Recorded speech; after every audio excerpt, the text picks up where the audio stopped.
y bienvenida a Estudiando la Biblia.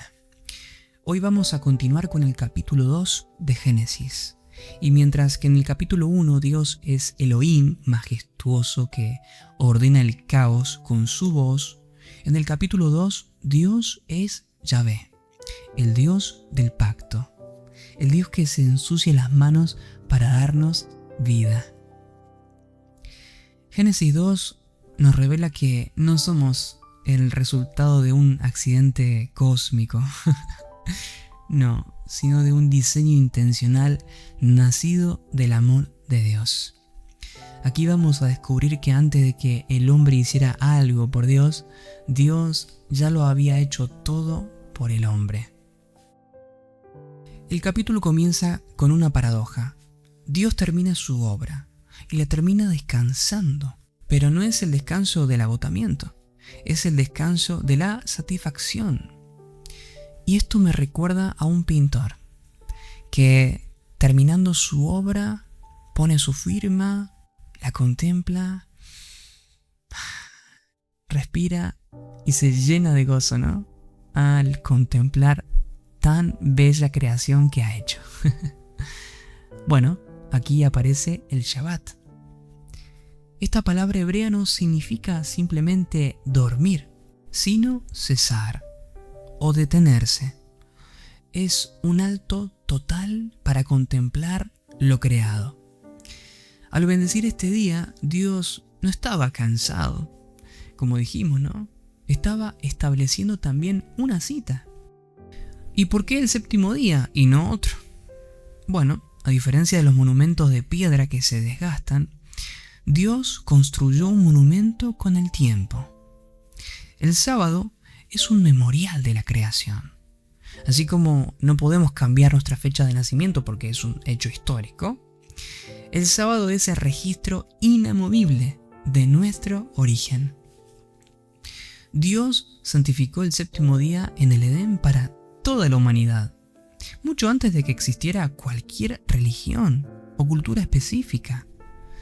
Mientras que en otras tradiciones movieron el descanso al domingo por razones humanas, el Shabbat sigue siendo la firma original del Creador, el único día que Él apartó para estar con vos. Abraham Heschel, que fue uno de los teólogos, filósofos y rabinos más influyentes del siglo XX, dijo algo interesante, que el sábado es un templo en el tiempo. A diferencia de un lugar físico al que tenés que ir, el Shabbat es un templo que viene a nosotros cada 7 días. Es un espacio sagrado que nadie puede destruir, porque no tiene paredes. Su muro es el mismo aliento de Dios protegiendo las horas sagradas, ¿verdad? Es el estandarte de nuestra lealtad. Es el estandarte de quién es Él, de su autoridad. Al guardarlo, le decimos al mundo lo siguiente: mi valor no depende de lo que produzco, sino de a quién pertenezco. ¡Qué hermoso! Es la señal de que no somos huérfanos en el vasto universo, sino que somos el especial tesoro de Dios.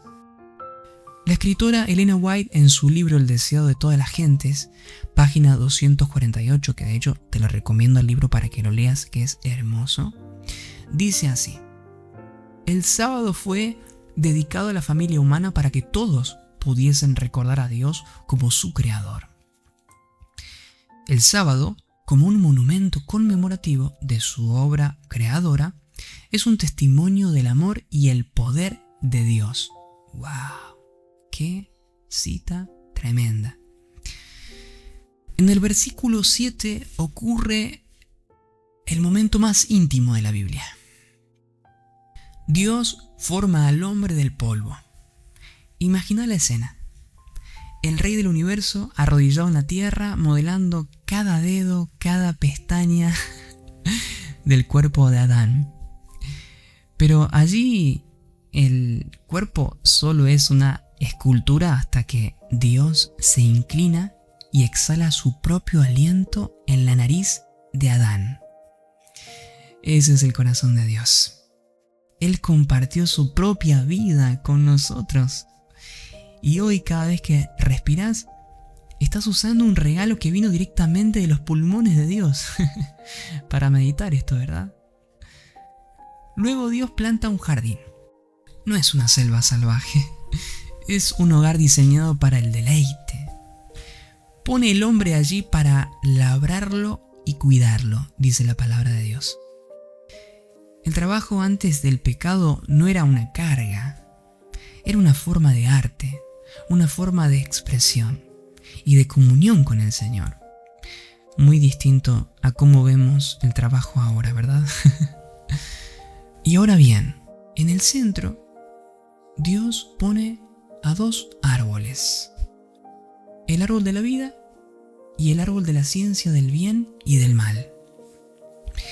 Y es acá donde Dios le da al hombre una indicación clara. Podía comer libremente de todos los árboles, pero de este último no debía comer, es decir, del árbol de la ciencia del bien y del mal. Y este árbol no era una trampa, sino que era una prueba de nuestra libertad. Dios no quería esclavos que lo amaran por programación, sino hijos que lo amaran por elección. El amor real requiere la posibilidad también de decir no. Y Elena White lo expresa así: Dios podía haber creado al hombre sin la posibilidad de pecar, pero en tal caso no habría sido un ser moral libre, sino un mero autómata. Sin libertad de elección, su obediencia no habría sido voluntaria, sino forzada, y no habría podido desarrollar su carácter. Esta cita la puedes encontrar en el libro Patriarcas y Profetas, página 27, que también te lo recomiendo para que lo leas. Al poner ese árbol allí, Dios estaba diciendo de forma sencilla lo siguiente: te amo tanto que te doy el poder de elegirme, y también, si quisieras, de rechazarme. ¡Wow! ¡Qué amor! Ahora veamos lo siguiente. Antes de crear a la mujer, Dios hace algo muy especial. Trae delante de Adán a todos los animales del campo y las aves del cielo, para que les ponga nombre. Poner nombre en la Biblia no es solo etiquetar, es reconocer la esencia, ¿no? Adán observa, comprende, y allí se relaciona con toda la creación. Imagínate la escena. Pero en medio de ese proceso ocurre algo profundo, veamos. Ve que cada criatura tiene su pareja, pero él no. Y ahí nace la conciencia de su propia soledad. Dios no le impone una solución sin que él la sienta primero. Fíjate bien que le permite ver, experimentar y reconocer, porque lo que no se percibe no se valora. Y esto revela algo muy tierno del corazón de Dios. Él no solo provee, sino que también prepara nuestro corazón para recibir lo que Él nos quiere dar después. Qué interesante. En el verso 18, también Dios dice: no es bueno que el hombre esté solo. Y es la primera vez en la Biblia que algo no es bueno.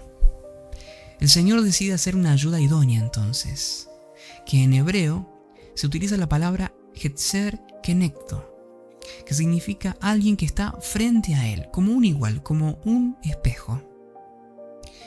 Y acá establece la primera institución de la humanidad, el matrimonio. La creación de la mujer a partir de la costilla de Adán, y fíjate bien esto, no de la cabeza para gobernar, ni de los pies para ser pisoteada, sino del costado para ser protegida y del corazón para ser amada, nos revela que el corazón de Dios le importa mucho la relación. Elena White, en su libro Patriarcas y Profetas, página 26, comenta lo siguiente: Eva fue creada de una costilla tomada del costado de Adán. Esto significa que ella no debía dominarlo como cabeza, ni tampoco debía ser abatida bajo sus pies como inferior, sino que debía estar a su lado como su igual, para ser amada y también protegida por él. Qué hermosa cita. Y hablando sobre el matrimonio, también tenemos esta otra cita. Dios también celebró el primer matrimonio. Así, la institución tiene por autor al creador del universo. ¡Wow! ¡Qué hermoso! Y el mismo relato bíblico añade algo muy profundo. Dice, por tanto, dejará el hombre a su padre y a su madre, y se unirá a su mujer, y serán una sola carne. Y esto nos muestra el diseño de Dios para el matrimonio. Es decir, aquí vemos que es una nueva unidad. Ya no son dos vidas separadas, sino una sola. Y no habla solo de lo físico, sino de una unión profunda de corazón, de mente y también de propósito. Cuando leemos la palabra dejar, no significa abandonar, sino reordenar prioridades. Ahora el vínculo principal pasa a ser el matrimonio. Y el unirse habla de una conexión firme, intencional, donde dos personas deciden caminar juntas en todo. Ser una sola carne también es vivir en unidad, aprender a pensar en el otro, a compartir la vida, a construir algo que ya no es mío o tuyo, sino nuestro. ¡Qué hermoso es! El matrimonio en su diseño original es un reflejo del amor de Dios. En el Edén era una unión perfecta, sin egoísmo, sin dolor, donde todo era amor y todo era armonía. Después de la caída eso se rompió. Pero el propósito de Dios no cambió. Hoy el matrimonio es ese lugar donde, aun con nuestras fallas, aprendemos a perdonar, a sostenernos y a amar como Dios quiere que nos amemos. Y en ese proceso el Señor va restaurando en nosotros ese amor original que había en el Edén con Adán y Eva. Y el capítulo termina con una escena impactante. Dice, y estaban ambos desnudos y no se avergonzaban. Y esto no habla solo de lo físico, sino de una condición que ellos tenían, una condición espiritual. Elena White lo explica así. La santa pareja no llevaba vestiduras artificiales. Estaban rodeados de una envoltura de luz y gloria, como la que rodea a los ángeles. Patriarcas y Profetas, página 27. No se avergonzaban porque no había pecado, ni culpa, ni egoísmo. Eran transparentes, inocentes, libres, completamente aceptados. Entonces, conclusión. ¿Qué nos enseña Génesis 2 para hoy? Bueno, Génesis 2 nos muestra el corazón de Dios de una manera íntima y cercana. No es un Dios distante, sino un Padre que forma, que cuida, que prepara todo antes de que nosotros siquiera existamos. Y veamos estos puntos. Primer punto, tu tiempo es sagrado. El sábado es ese espacio donde Dios te invita a detenerte y recordar quién sos y de dónde venís. Nos señala a Dios como creador y también como aquel que restaura tu vida. El mismo poder que hizo el universo hoy está obrando en tu corazón. Segundo punto, tu vida tiene origen y propósito. Es decir, no sos un accidente. Fuiste formado con intención, con cuidado, con amor. Cada detalle de tu vida tiene valor porque viene de las manos de Dios. Incluso hoy, cada respiración es un recordatorio de que su vida sigue sosteniendo la tuya. Qué hermoso es eso, recordarlo, ¿no? Tercer punto, fuiste creado libre. Dios no quiso obligarte a amarlo. Por eso puso límites claros, pero no como una traba, sino como una posibilidad real de elegir. Porque el amor verdadero solo existe cuando puede ser decidido. Y eso es importante recordarlo. Cuarto punto, Dios prepara tu corazón. Así como llevó los animales delante de Adán, Dios muchas veces nos hace ver, experimentar y sentir para que podamos reconocer lo que realmente necesitamos. Él no solo provee, sino que también nos enseña a valorar lo que Él nos quiere dar. Quinto punto, fuiste hecho para vivir en relación. No naciste para estar solo. Dios creó el matrimonio como una unión santa, profunda, donde dos vidas se hacen una. Es un espacio donde se aprende a amar, es una escuela. También aprendemos a perdonar y a caminar juntos. Dios nos va perfeccionando a su imagen por medio también del matrimonio, ¿verdad? Y algo aún más profundo. Muchas veces el amor de Dios llega a tu vida a través de otras personas. En el cuidado, en la compañía, en el abrazo de una persona. Allí Él se hace visible. Y el último punto. Fuiste creado para vivir en pureza y transparencia. Antes del pecado no había vergüenza, había libertad, paz, aceptación total. Y ese era el diseño original del Señor. Una vida sin máscara, sin culpa, en completa inocencia, en completa comunión con Dios. Y eso es lo que Él quiere restaurar en nuestra vida, una relación completamente transparente con Él.